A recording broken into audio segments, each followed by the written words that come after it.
하나님의 말씀을 같이 읽습니다. 하나님의 말씀은 신약성경 마태복음 9장 9절부터 13절까지 말씀입니다.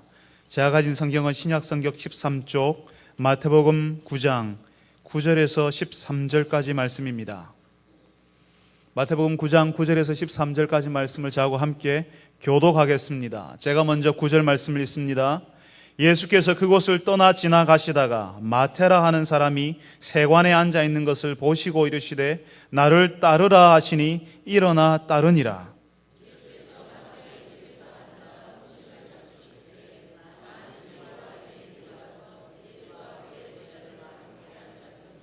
바리새인들이 보고 그의 제자들에게 이르되 어찌하여 너의 선생은 세리와 죄인들과 함께 잡수시느냐.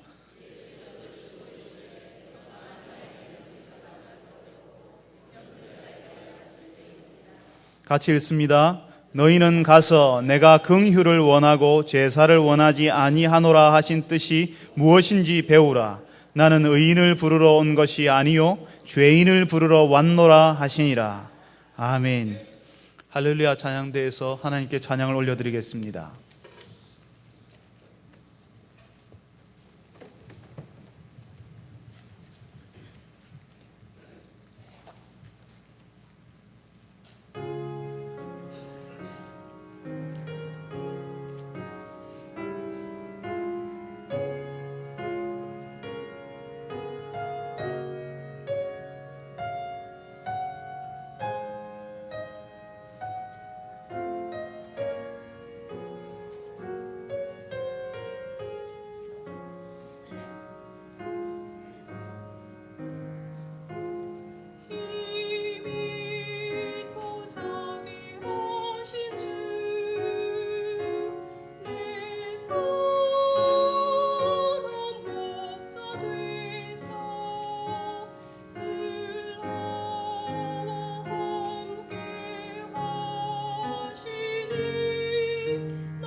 좋으신 주님, 우리에게 목자가 되어주셔서 감사합니다.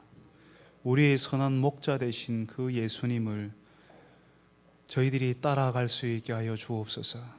오늘도 저희들이 주의 말씀을 듣습니다.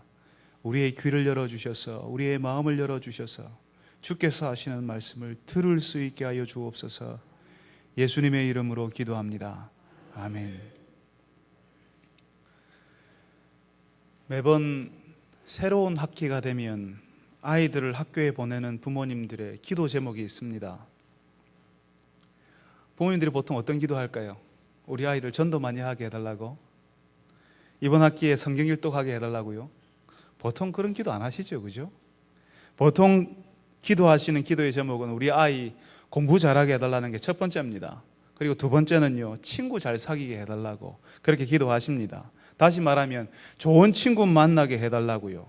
혹시라도 우리 아이가 학교 성적이 떨어지거나 나쁜 일을 하다가 발각이 되면 부모님들은 한결같이 이야기하십니다. 우리 애는 괜찮은데 나쁜 친구를 사귀어서 그렇게 됐다라고. 우리 아이가 다른 아이들에게 나쁜 친구일 수도 있다는 사실은 생각하지 못하십니다. 어쩌다가 밥을 먹다가 우리 아이들의 입에서 친구 이야기가 나오면요, 그 친구에 대해서 물어보죠, 그죠?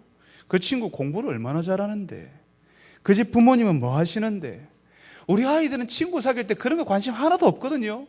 그냥 좋아서 친구가 되었는데 부모님들은 그 아이가 학교에서 공부를 얼마나 하는지, 그 아이가 어떤 배경을 가지고 있는지, 그 집 부모님은 뭐 하는 사람인지 이걸 꼬치꼬치 캐물어 봅니다. 아이들은 전혀 관심 없어요. 부모님이 관심이 있는 겁니다. 우리 아이하고 사귀어도 되는지 가늠해 보려고, 우리 아이하고 사귀어도 되는지 가늠해 보려고, 우리 아이는 좋은 친구 사귀어야 된다고 생각하니까 그렇게 아이들에게 물어보는 겁니다. 부모님들은 이렇게 친구 사귀는 것을 중요하게 생각합니다. 그게 어쩌면 당연할지도 모릅니다. 친구와 사귀면서 그 친구에게 영향을 주고 영향을 받기 때문에 그렇습니다. 그래서 부모님들은 할 수만 있으면 좋은 친구를 가까이 하라라고 말하는 것입니다. 그런데요, 오늘 우리가 읽었던 말씀에 보니까 예수님께서 친구를 사귀시는데 아주 희한한 사람을 사귀시거든요. 뿐만 아니라 예수님의 제자로 한 사람을 받아들이시는데 그 당시로서는 정말 용납할 수 없는 사람을 예수님의 제자로 받아들이십니다. 우리가 읽었던 말씀 9절에 보니까 그 사람의 이름이 나오는데 그 사람의 이름이 뭐지요? 예, 맞습니다. 마태. 저희 고등학교 때 수학을 가르치던 선생님 별명도 마태였습니다. 마른 명태. 그래가지고 마태라고 했는데요, 이 마태가 예수님의 제자가 되었다고 합니다. 그런데 사람들은요, 이 사람이 예수님의 제자가 되면 안 된다고 생각했고요, 이 사람하고 친구하면 안 되고 사귀지도 말라고 했습니다. 왜 그랬을까요? 이 사람의 직업 때문이었습니다.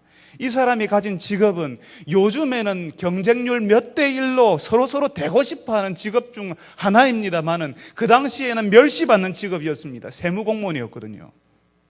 세금을 거두는 사람, 세금을 거두는 관리라는 의미로 세리라고 불렀습니다. 그 당시의 세계는 로마가 지배하고 있었습니다. 로마 제국이 지배하고 있었습니다. 그 넓은 지역에서 세금을 거두어 드려야 되는데 그걸 다 감당할 만한 행정력이 없었거든요. 그러니까 세금을 거두어 줄 사람들을 고용하는 겁니다. 유대 지방에서는 유대인들을 고용했습니다. 유대인들을 고용해서 로마에다가 세금을 갖다 주는 일을 이렇게 하게 만들었다는 겁니다. 그리고 이 세금이 엄청나게 중요하니까 세금을 낼 수 있는 마을 단위로 새로 재구성하고 정비하기로 했습니다. 만약에 그 세금이 그 마을에서 나오지 않으면 그 마을의 지방 유지들이나 제사장들이 책임을 져야 됐습니다. 그리고 그 당시에는 정확한 세금을 산출할 수 있는 근거가 있었겠습니까? 물론 인구조사합니다. 인구조사하지만 그게 정확했겠습니까? 그러니까 정해진 액수를 정해주면요, 그 액수를 마을에서 많든 적든 만들어내는 겁니다. 로마 제국은 더 많은 세금을 거두고 싶고 유대인들은 세금을 가능하면 어떻게 해요?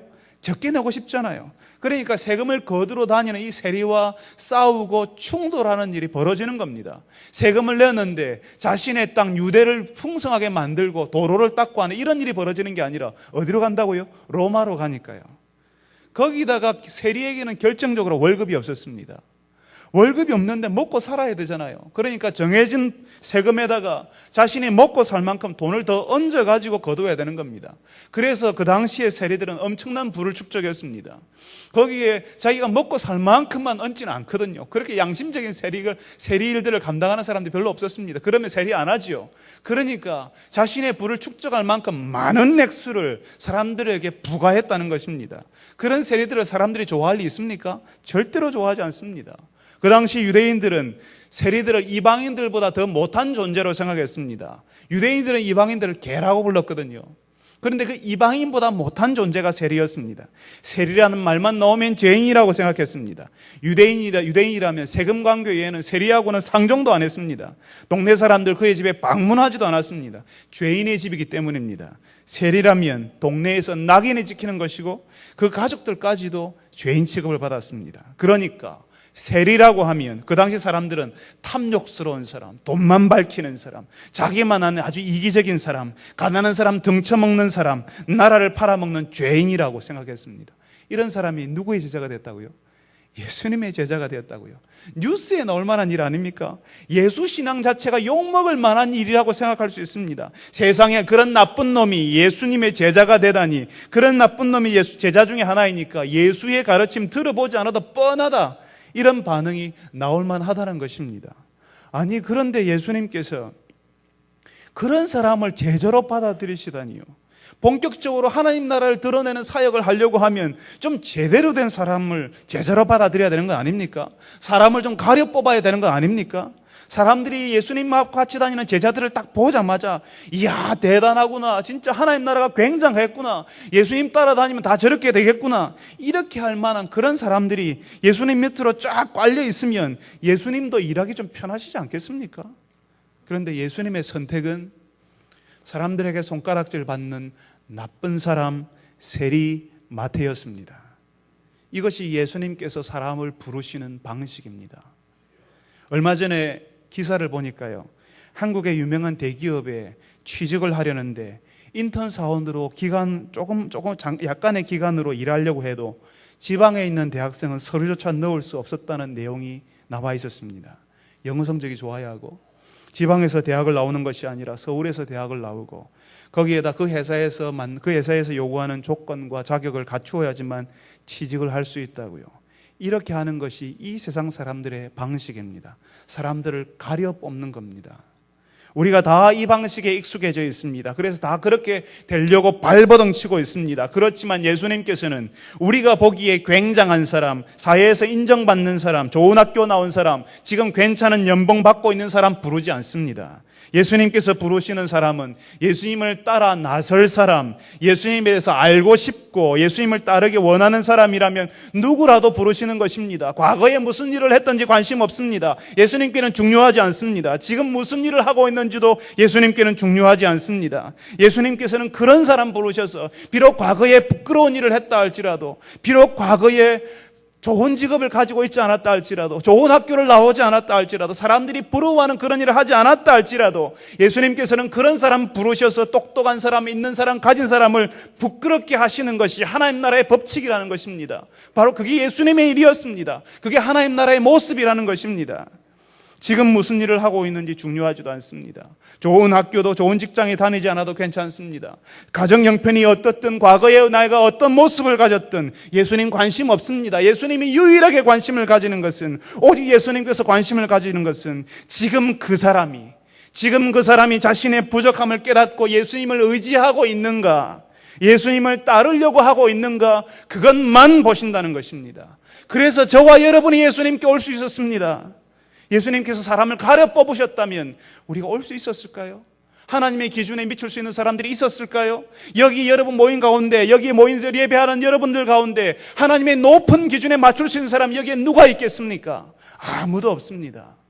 예수님께서 그렇고 그런 우리들을 불러주셨기 때문에, 우리의 과거를 보지 않고, 우리가 어떻게 살아왔는지를 보지 않고, 우리의 부끄러운 모습을 보지 않고 그냥 받아주었기 때문에 우리가 예수의 사람이 될 수 있었던 것입니다.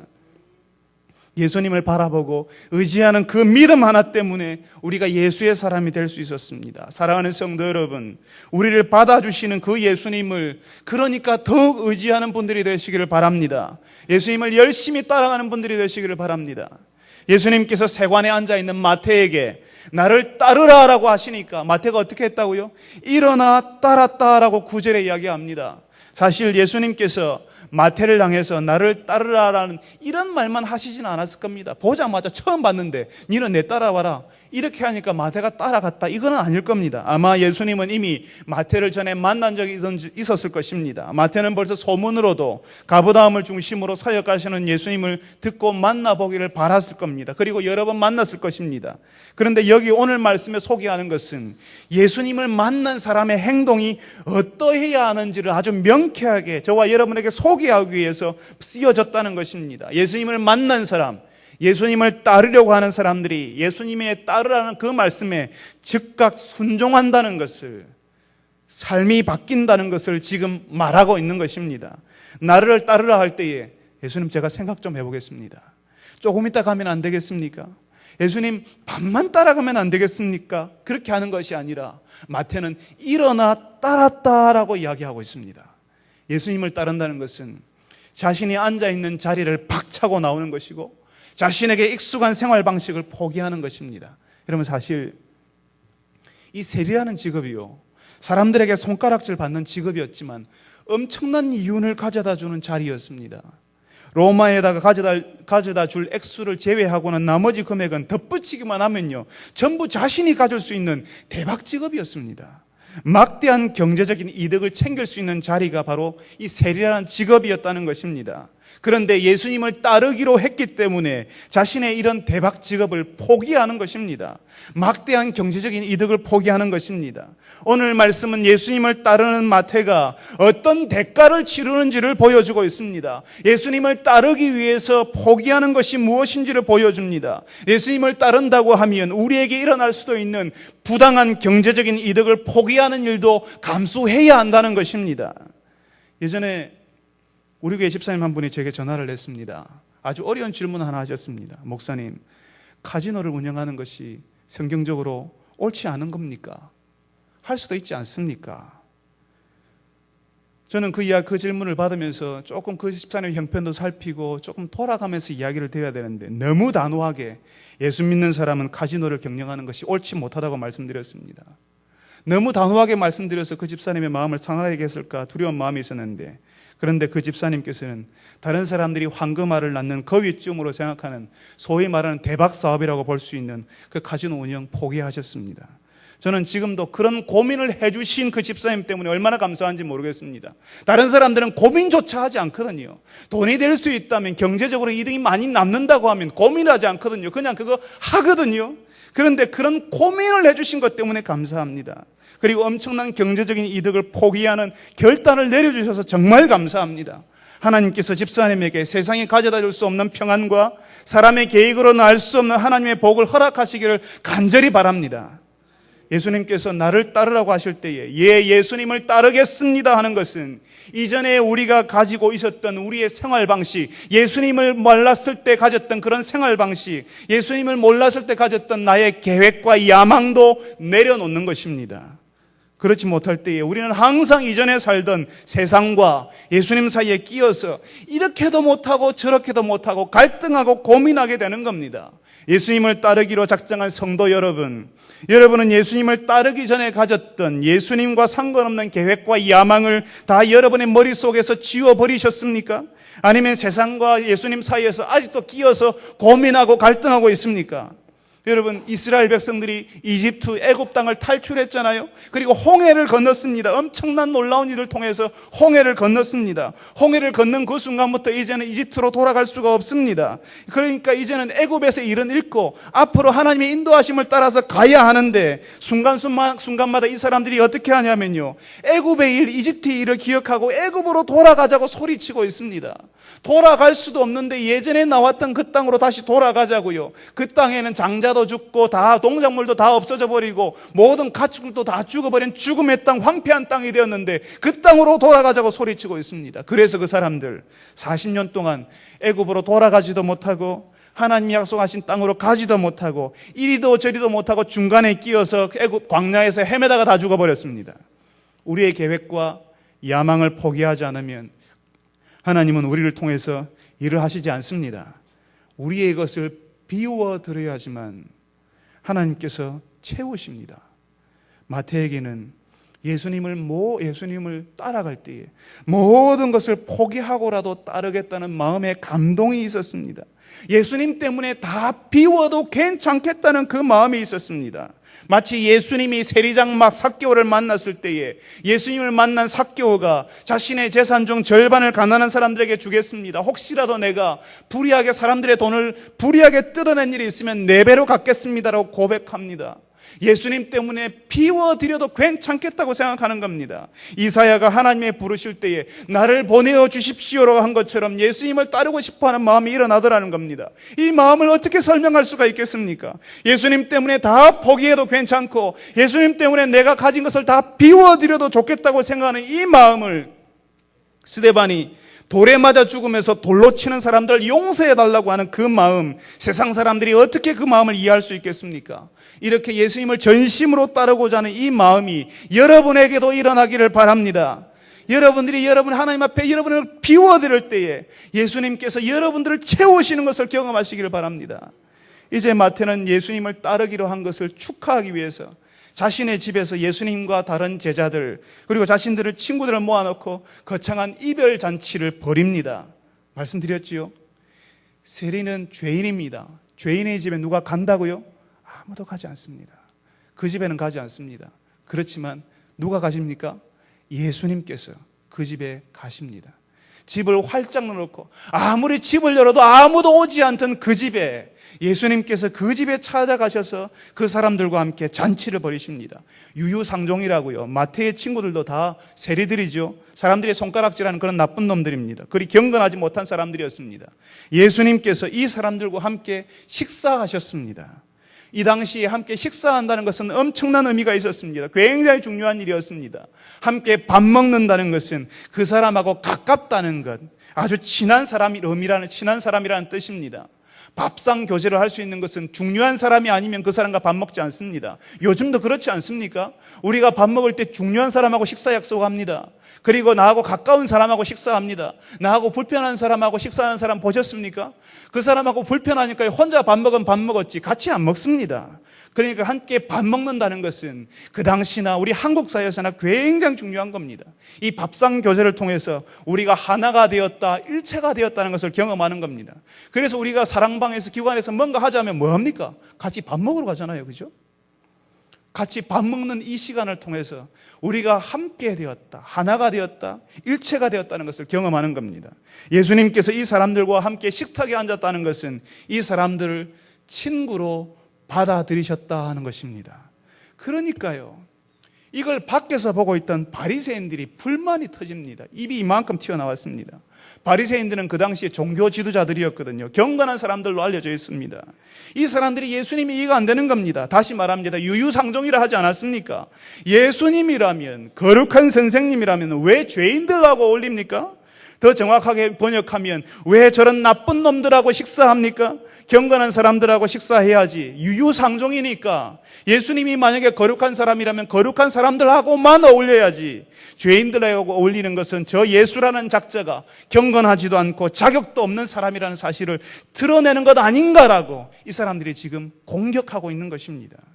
지금 바리새인들이 우리가 익히 알고 있는 그 유유상종, 저는 이 유유상종에다가 신학이라는 말을 붙여봤습니다.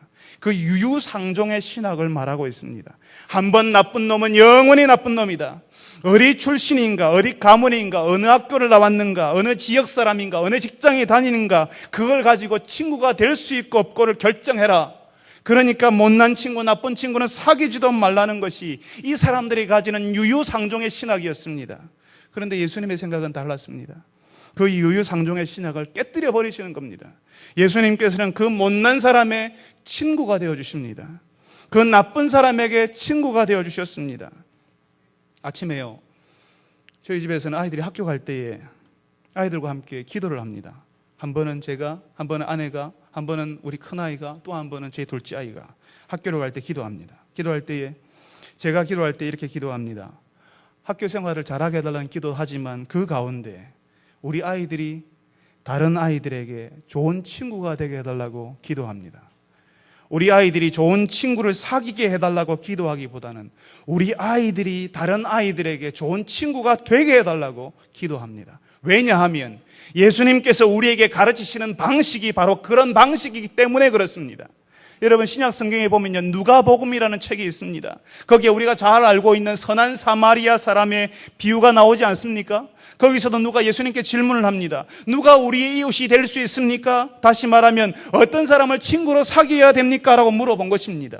그때 예수님께서 이야기를 해주시죠.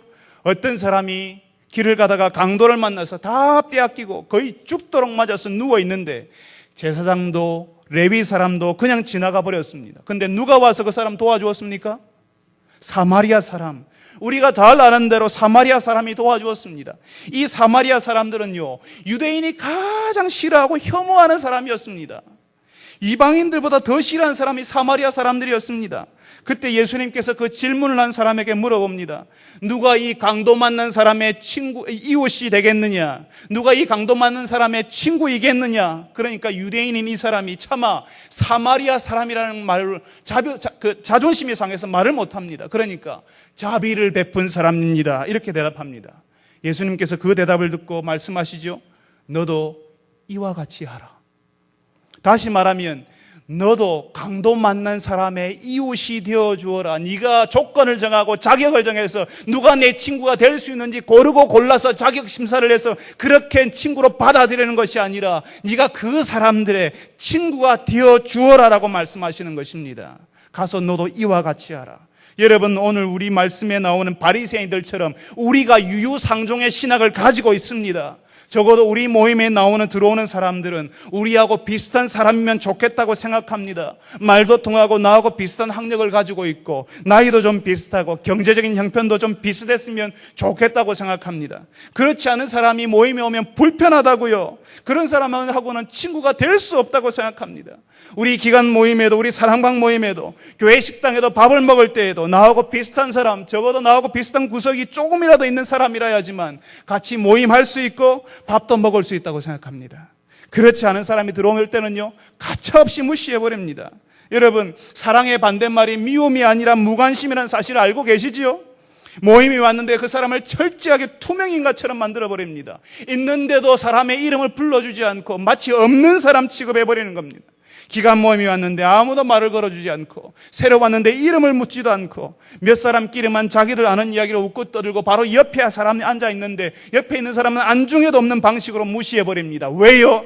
비슷한 사람이 아니니까요. 나하고 어울릴 만한 사람이 아니니까요. 나하고 어울릴 만한 사람이 되려고 하면 스스로 힘써서 그만한 자격이 있는지를 말로 하든지 뭘로 하든지 표현해서 보여야지만 같이 있을 수 있다라고 말하는 것입니다. 여러분, 예수님께서 우리와 어울릴 만한 분이십니까? 예수님께서는 하나님이십니다. 예수님께서는 이 땅을 창조하신 하나님이시고 이 땅의 왕이십니다. 그런 예수님께서 우리와 어울리시기 위해서 도저히 어울릴 수가 없는 그분이 우리처럼 사람이 되셨습니다. 어떻게 하나님이 사람이 될 수 있습니까? 어떻게 그런 말도 안 되는 일이 일어날 수 있습니까? 사람인 여러분들은 곤충 세계를 이해하기 위해서, 곤충들과 잘 지내기 위해서 개미가 되라, 벌레가 되어가면 여러분들이 용납할 수 있겠습니까? 말도 안 되는 일 아닙니까? 그런 말도 안 되는 일을 예수님께서는 우리를 위해서 하셨습니다. 도저히 격이 다르고 급이 다른 우리에게 예수님이 오셔서 친구가 되어주신 것입니다. 그냥 친구가 되어주신 것이 아니라 우리를 위해서 죽으시는 친구, 낮고 천한 사람들의 죄를 위해서 십자가에서 가장 비참한 방식으로 죽는, 그 대신하에서 죽는 친구로 우리에게 오셨습니다. 도저히 우리와 같이 될 수 없는 분이 우리처럼 되셔서, 하나님이 어떻게 죽을 수가 있습니까? 신이 어떻게 죽을 수가 있습니까? 그런데 하나님께서 우리를 위해서 죽도록 죽기를 작정하셨다니까요. 우리를 위해서 죽으려고 오셨다니까요. 우리를 위해서 죽으셔서 우리를 얼마나 사랑하시는지를 보여주셨습니다. 예수님께서 그렇게 우리에게 좋은 친구가 되어주셨습니다. 그리고 예수님을 따르는 우리를 향하여서 말씀하시는 겁니다. 너도 다른 사람들에게 좋은 친구가 되어라. 너도 다른 사람들에게 좋은 친구가 되어주어라.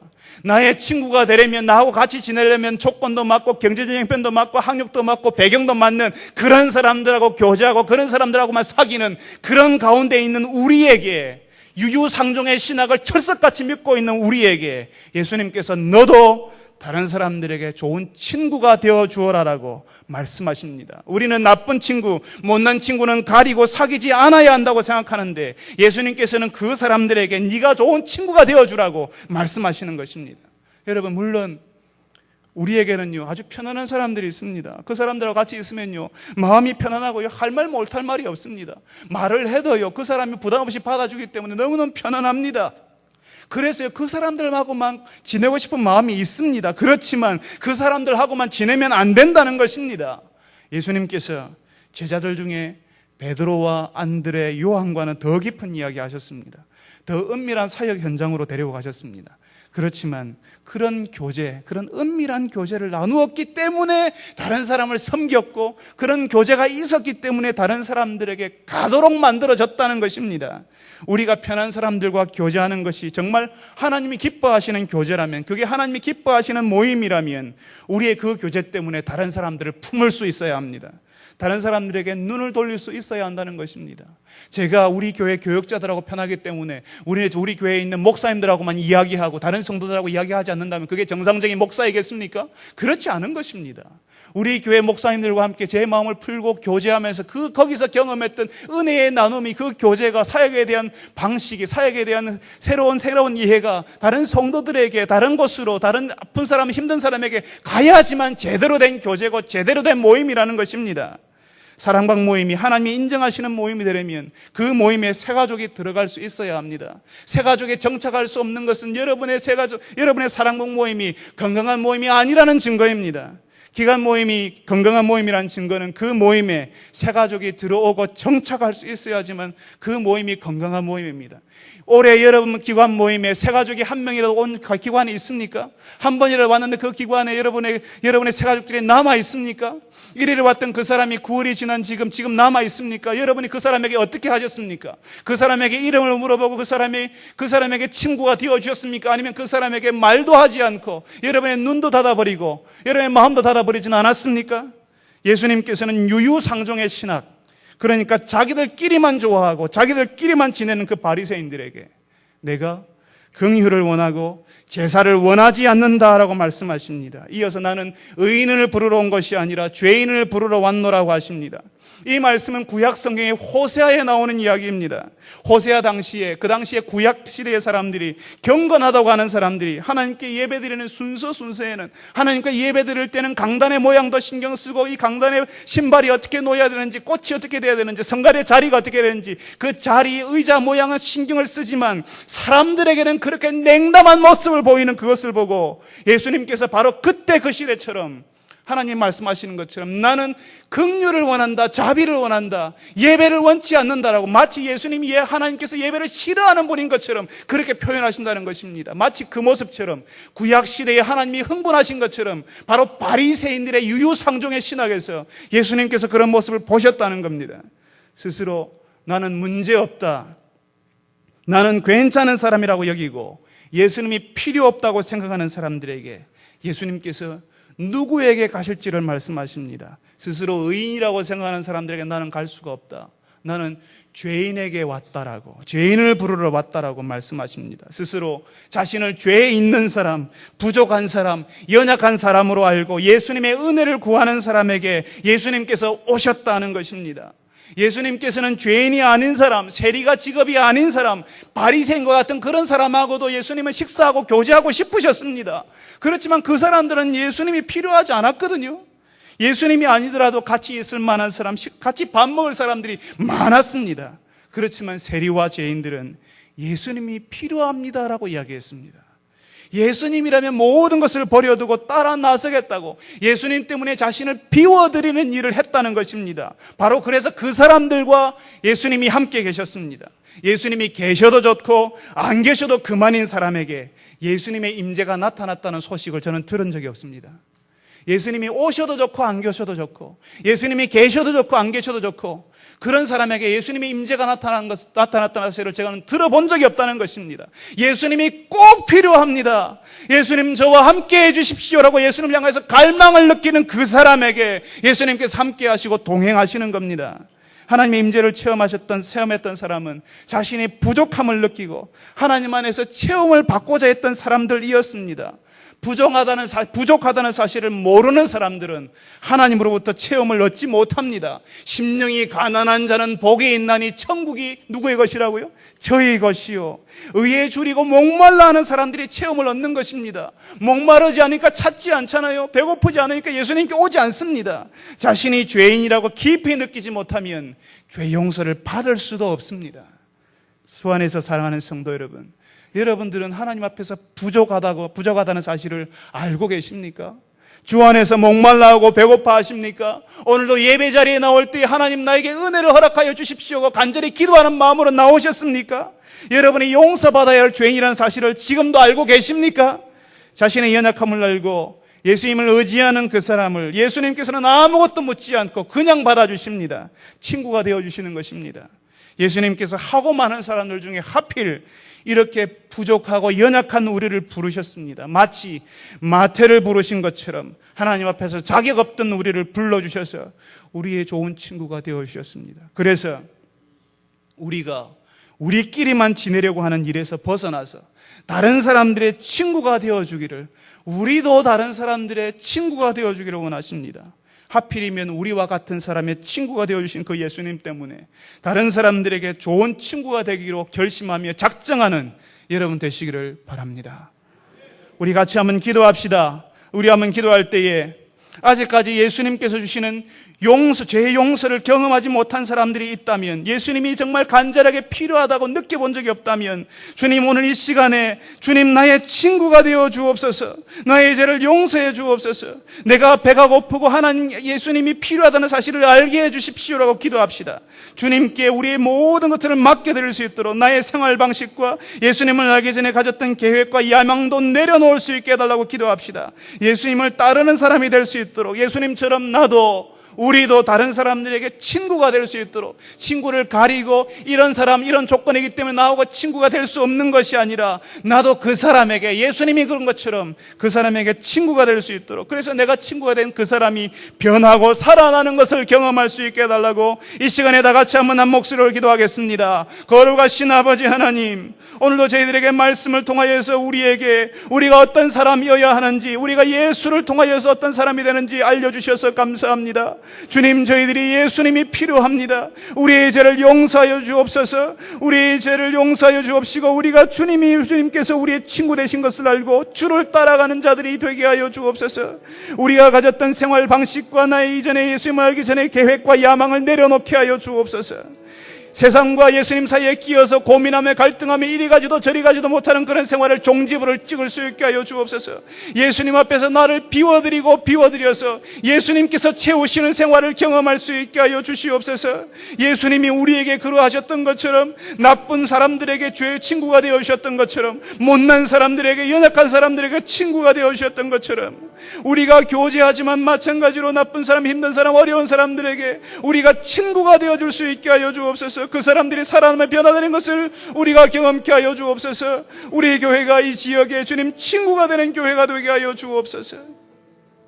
거룩하신 아버지 하나님, 오늘도 저희들에게 말씀을 통하여서 우리가 예수님 앞에서 어떤 사람 되어야 하는지 알려주셔서 감사합니다. 하필이면 우리와 같은 사람을 부르셔서 우리가 예수를 따르는 사람, 그리하여서 가진 사람, 있는 사람, 똑똑한 사람들을 부끄럽게 하셔서 감사합니다. 아버지 하나님, 주께서 우리에게 주신 은혜 때문에 우리가 예수님이 그러하셨던 것처럼 다른 사람들에게 친구가 될 수 있게 하여 주옵소서. 이런저런 자격과 조건을 갖추어서 우리와 사귀려면 이런 배경이 있어야 하고, 이런 학력이 있어야 하고, 이런 경제적인 형편이 있어야 한다는 것을 다 포기하고 예수님처럼 우리가 그 사람들의 친구가 되게 하여 주옵소서. 아버지 하나님께서 그러하셨던 것처럼, 우리 교회가 아버지 하나님 기대하셨던 것처럼, 나는 긍휼을 원하고 제사를 원치 않는다고 하신 그 하나님의 말씀을 기억할 수 있게 하여 주옵소서. 우리가 가진 모든 예배의 순서들이 중요하지만 그것보다도 먼저 사람들을 향하여서 냉담한 반응을 가지는 것이 아니라 사람이 살아나기를 기다리며 그 사람을 향하여서 기도하는 교회가 되게 하여 주옵소서. 우리 안에 들어와 있는 새 가족을 품을 수 있게 하시고 우리 바깥에 있는 이웃 사람들에게 우리가 친구가 되는 교회 될 수 있도록 우리 교회를 인도하여 주시옵소서. 예수님을 따라가면서 우리의 생활 방식과 우리의 계획과 야망을 내려놓을 수 있는, 나를 비워드리고 또 비워드려서 예수님이 우리를 채우시는 생활을 경험하는 주의 백성들이 되게 하여 주옵소서. 예수님의 이름으로 기도합니다. 아멘. 우리 같이 한번 찬송합니다.